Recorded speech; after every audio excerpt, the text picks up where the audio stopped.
Brilliant. So welcome everyone to today's launch webinar. This is the webinar to launch Green Rewards at Homerton. It's very exciting. How we will structure the webinar today. I'll give a brief welcome.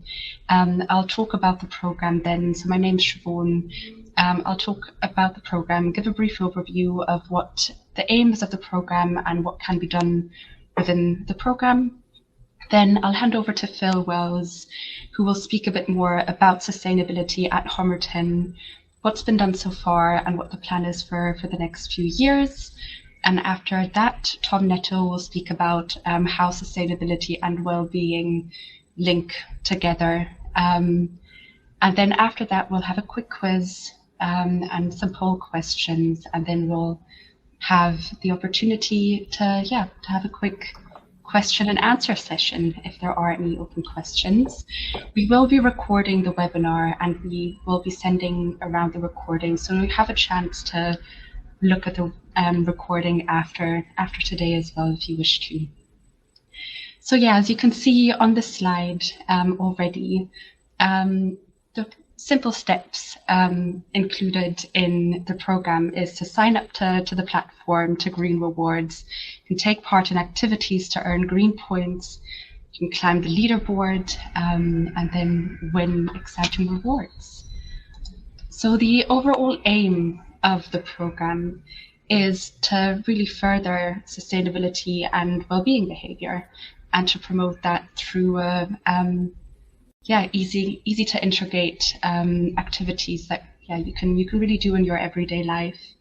And the hope is that even though individuals may not have a massive impact and positive impact by making small changes in their everyday life, by encouraging more and more people to take part in simple activities that promote sustainability and well-being, the effect will accumulate and lead to a big and significant impact. That is the overall aim in the program. You can see here that the Green Rewards program offers 6 very interesting themes. So you have health and well-being, energy, waste and recycling, join in, cycling, and the Green Plan 2022. Within each of these themes, you can find different activities that all focus on topics surrounding sustainability and well-being. So here you can see some of the activities that you will find on the platform, the program. So here you have, for instance, report your exercise, carbon calculator, plastic pledge, cycling commute, outside breaks, and the sustainable search engine. We really do focus on making activities, as mentioned previously, easy to integrate into your everyday life. And we also try and get a bit of a mixture of the types of activities. So you'll have pledge and report activities where you make a pledge and then report on how you're managing to stick to your pledge. Things like weekly reporting activities, for instance, where you can report how many exercise sessions you've had that week. We have quizzes included. It's a bit of a variety of activities. So there's an interesting mix to fit and reach everyone. So through all these activities, by completing activities and logging your actions, you can earn something called green points. We want to reward you for taking loads of different actions and promoting sustainable and well-being behavior and making those changes in your everyday life.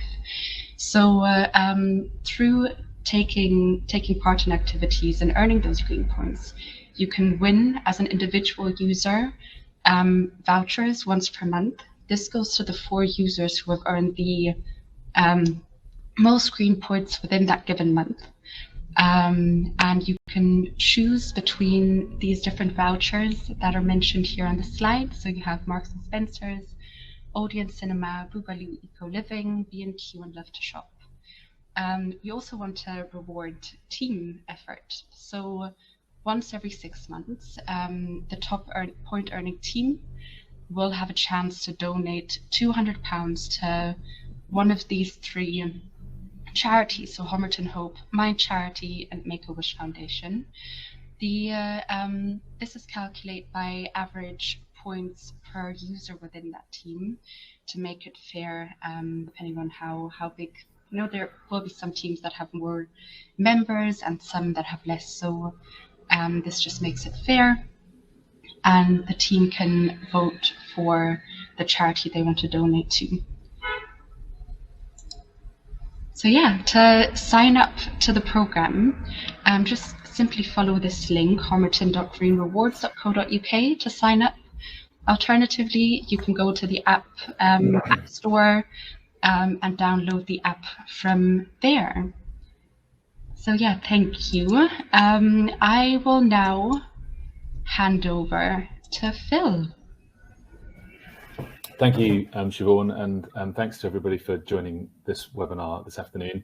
I'm just going to spend a few minutes, not very long, telling you a little bit about what Homerton is doing on our approach to sustainability across the Trust, not least because Homerton as an organisation, much like every other NHS provider, has to respond to the NHS Green Plan that was published towards the tail end of last year. We need to submit our plans to the integrated care system next week, actually, and Graham Snelling, who I think has joined us, will be leading that for us. So I'm going to talk you a little bit through what that means, what we've done already, because we are in a very good position, tell you about a big decision the board took just in December about electric vehicles, and then tell you a little bit about what's still to come. So the Green Plan for the NHS set out a number of areas which it called scopes, where NHS providers need to make changes to the way they deliver their activity in order to reduce our carbon footprint overall. And as you'd expect, they fall into a number of categories that are about the things we can directly control. So the things that are done on site here in terms of the emissions we release, the anaesthetics gases that we use, and the vehicles we use as part of our work. Second, though, a number of areas which come under an indirect scope, so scope 2, which is about the electricity we use and where we source it from, but also what we do with our waste and so on. And then the third area is even more indirect, but is about how we travel to work and how some of our patients travel to work and how their visitors travel to the hospital, and how we can influence that all the way through not just our services, but also the supply chains that provide the things we use to do our jobs day in, day out. And if you haven't had a chance to look at that NHS Green Plan, I really would encourage you to do so. It's a very easy read. A cup of coffee one evening after EastEnders is a great way to catch up on all that stuff and see what it means for the NHS more generally. But what does it mean for us at the Homerton? Well, we've been doing a number of things already, actually. And the biggest thing that we've done very, very recently is make a huge decision about our non-emergency patient transport service. So some of you will know this is contracted to an organisation called ERS, who we work with and have done really, really well in partnership through the pandemic. We've committed with them just last month to fully electrify the non-emergency patient transport vehicle fleet. In doing that, we will be the first trust in England to have a full EV fleet for our non-emergency patient transport. That's a huge step forward, and as you'll have seen from those diagrams that were on the screen before, that is a really significant source of carbon emission as part of how we deliver our services in the Trust. So you'll hopefully be able to look out for some comms on that in the course of the coming weeks. And of course, being the first in England, we really want to make a rather big song and dance about it and encourage others to follow. It's not the only thing we've done, though. And actually, this almost came as a bit of a surprise to me, which it really shouldn't have done, given that it sits under me. But last year, we moved to a fully renewable source of electricity for the Trust. So we switched our tariff to make sure that we were only getting our power from wind, solar and hydro assets, largely in the United Kingdom. That again makes a significant change to the level of carbon emission that we as a Trust are responsible for, and I think is a huge step forward, and we're going to make sure we continue that over the years to come. The third thing that you will have seen, no doubt, and hopefully spent a bit of time marveling at, is the living wall at the front of the hospital. Not only is that great for cleaning the environment of particulates, particularly on that busy road and the car park area, but just looks really nice, doesn't it? And is a real uplift I found in the summer, in those long days when we were struggling with the virus. And a range of other things too, including the way we deliver lighting across the trust and moving to energy efficient LED lighting, and other things. This next slide shows you, again, some of the other things that Graham and the team have been making sure are put in place that are directly contributing to reducing the level of carbon emissions that we create. So we've increased the number of bike storages. We made a commitment on plastics to move away from single-use plastics. We've introduced better waste management controls, which has been particularly valuable during COVID, because we've massively increased the amount of waste that has to be incinerated, but we've been doing really well on that. We've installed charging points around the hospital for site. So for those of you who do travel to work and have moved over to electric vehicles, you'll find the ability to charge your car on site there too, as well as a number of other things designed to both cool and heat the buildings at the right time of year. And of course, we have started making our own honey. One of the sad byproducts of that, of course, was the swarm of bees, which some of you will know about in the summer. But the honey has been made this year. I had a little bit of it when it was ready from Nigel, and it's delicious. So look out for more of that in the course of the summer next year. But there's more we can do and more we will be doing, and with your help as hopefully advocates of this, we do want to continue to do this to make sure we can move towards a position of carbon neutrality as soon as possible. One of the biggest things we need to move forward on is to change the way we use anesthetic gases, and in particular inhalers, as part of our respiratory services and our surgical services. That's a big change, and that will take a little bit of time to work through with our clinical teams. But this is already in use in a number of trusts across England. I think Manchester have already started using different anesthetic gases and inhalers, and we want to follow them to make sure we can reduce that part of our emissions too. But we are also working with other organisations who are providing additional funding for us to move our infrastructure to more carbon emission friendly options. And we'll be in time exploring things like heat source pumps for our heating and our water, as well as investing more in green spaces, which are not only good for our well-being, as you'll hear from Tom shortly, but actually do make a significant contribution to the environment and the way we deliver our services sustainably.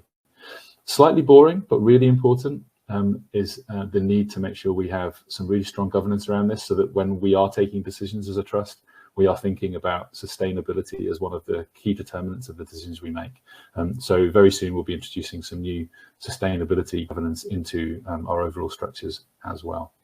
So it's a really exciting time to be in the NHS, not because we'll come out of this virus and we'll hopefully get back to some sense of normality, but because we've got to change the way we're delivering our services to try and make them more sustainable and do less damage to the environment that we hold so dear. So I'm looking forward to working with those of you and your colleagues to make this happen over the next few months and years. But thanks very much for joining us today, and I hope you enjoy hearing from Tom on how this all contributes to our well-being as well.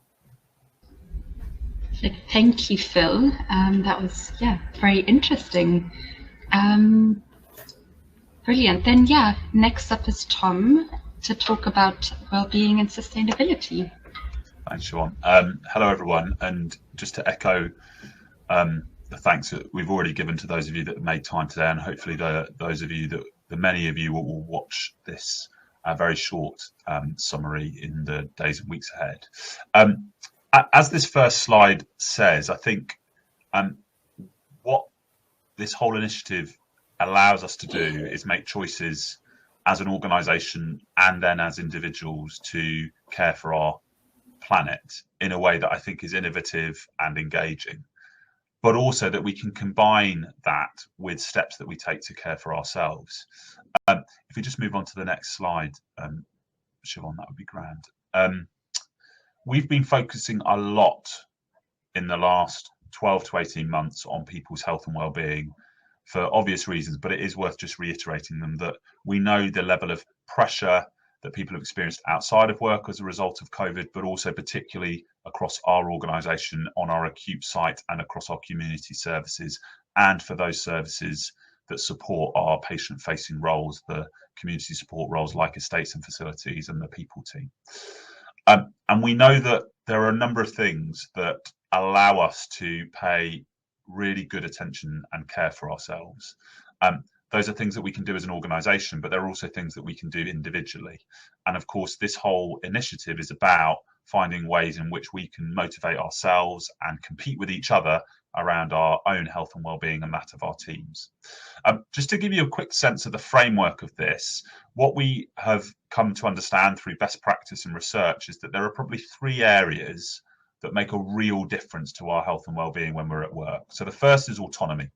So the need to have control over one's life at work and of course one's life outside of work, and the ability to act consistently with the values that each and every one of us have and often can be different outside of work, and that we try and unite behind in Homerton and at Homerton, that are described in 4 words at the top left-hand corner of these slides.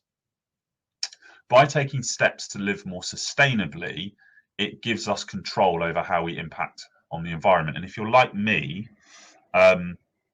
I think we all feel actually the more aware we become of the impact of our own behaviour, of the things we order and that get delivered by Amazon or whoever, that every step we take has an impact on the environment around us. And I definitely carry a degree of guilt, and I definitely feel a positive sense in my mental health when I take steps to improve and have a greater control over the impact on our environment.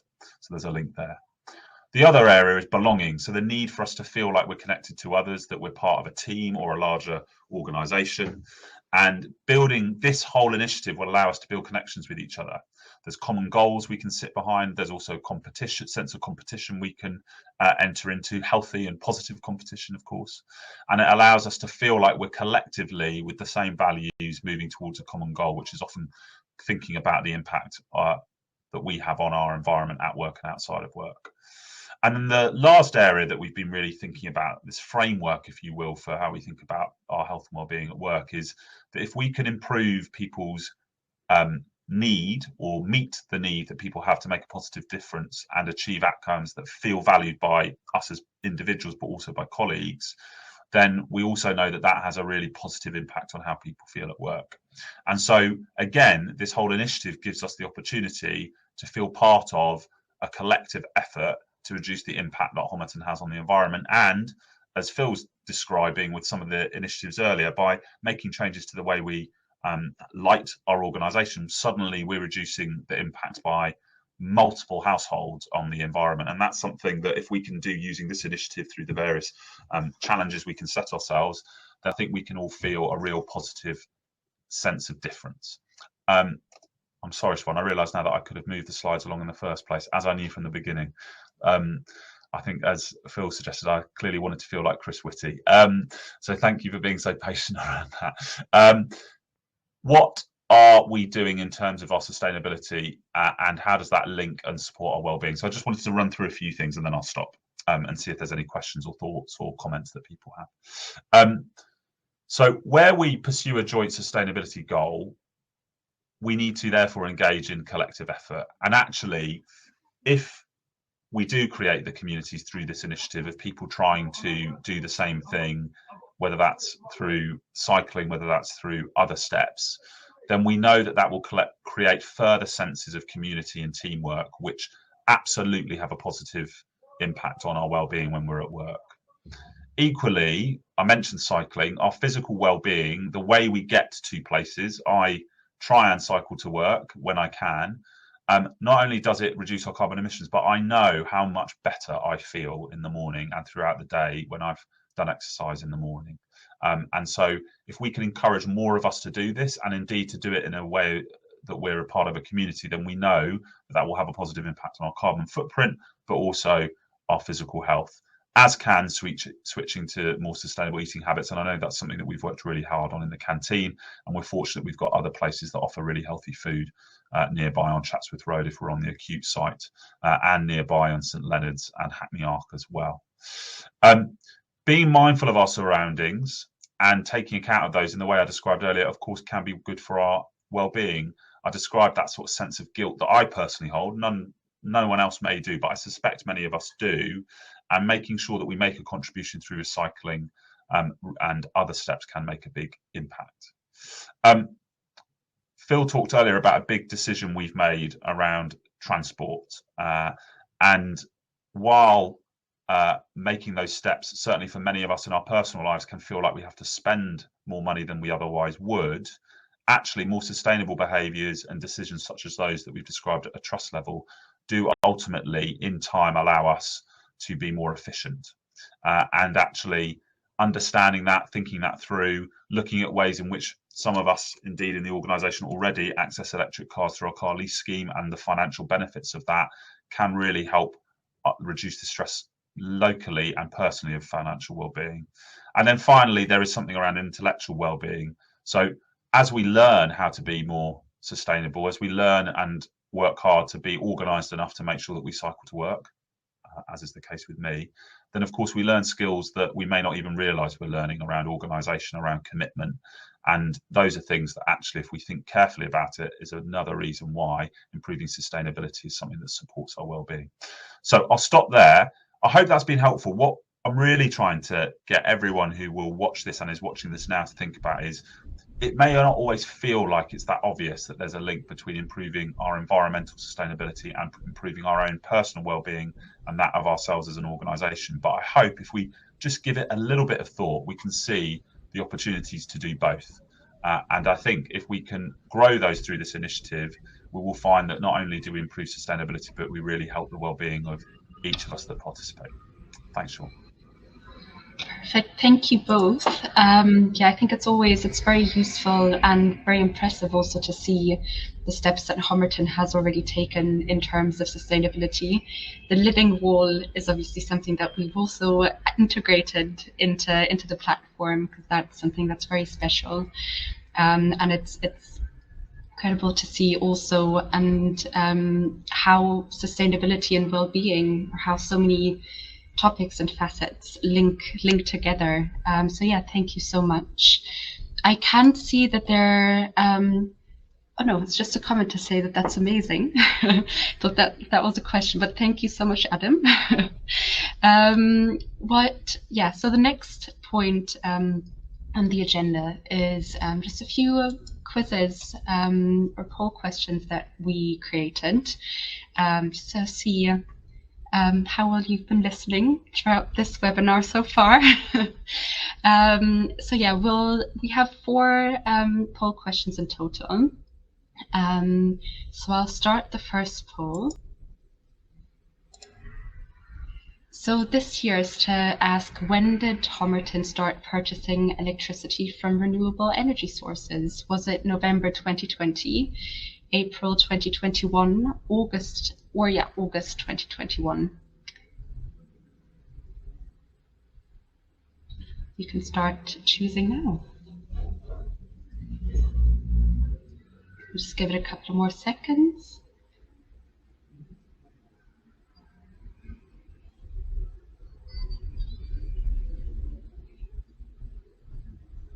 It's very exciting. Yeah.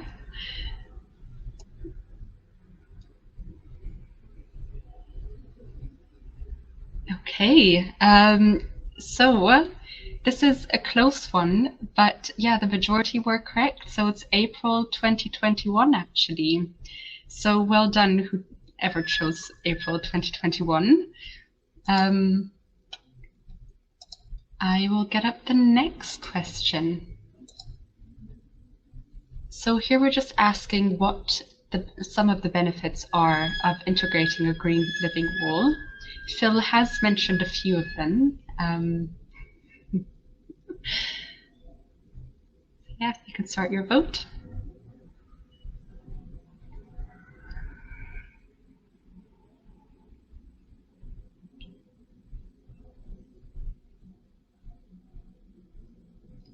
Perfect, I'll just give it a couple more seconds for everyone to answer.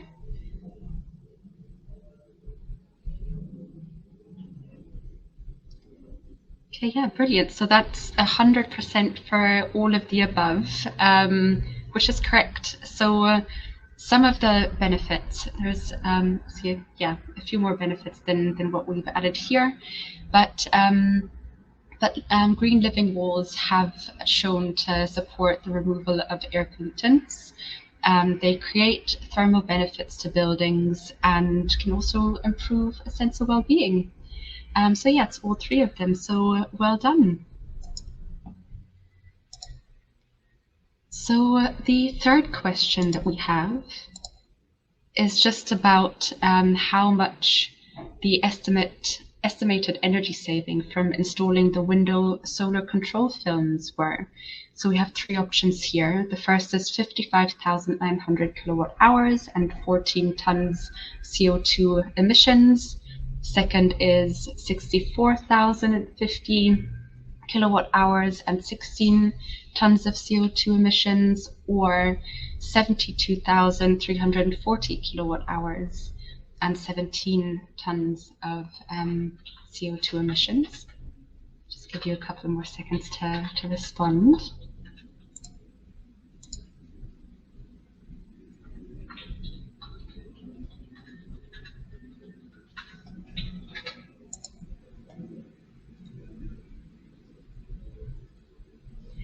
Okay, so it looks like we almost got it correct. So it is actually answer number 2. So the majority of you voted for the 72,340 kilowatt hours, but it's actually 64,050 kilowatt hours and 16 tons of CO2 emissions saved. So last but not least, we would quite like to know if you've had a chance already to look at the platform and see all the different topics on the platform. Just want to know which one you find most appealing. So yeah, there's health and well-being, energy, waste and recycling, join in, cycling, and the Green Plan 2022.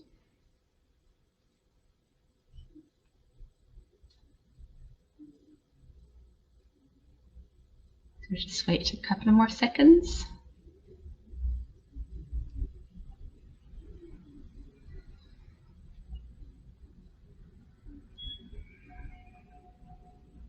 Okay, yeah, so far it looks like health and well-being is, yeah, the one that seems most appealing, 50%, then closely followed by waste and recycling with 33%, and then the Green Plan 2022. Perfect. Thank you all for taking part in the poll. I can just see that Paula asked a question. How long is the competition going to run for, and do you have any posters? By competition, do you mean the program?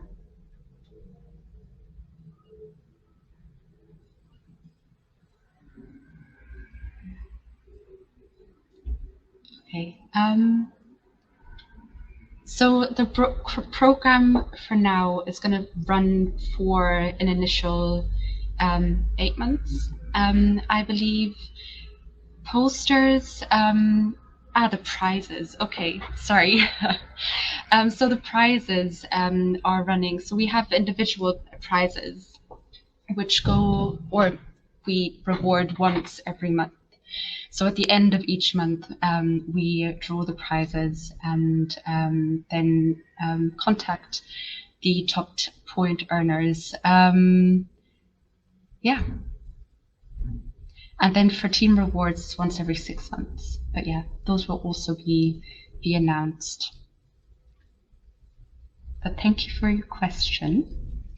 I can see, yeah, that we're almost at the end of the webinar. So I just wanted to conclude the webinar with a question to both Tom and Phil, just to check. So if you had one action, preferably maybe one connected to the program as well, that you would promote to achieve more sustainability, what would it be and why? I'm going to go first.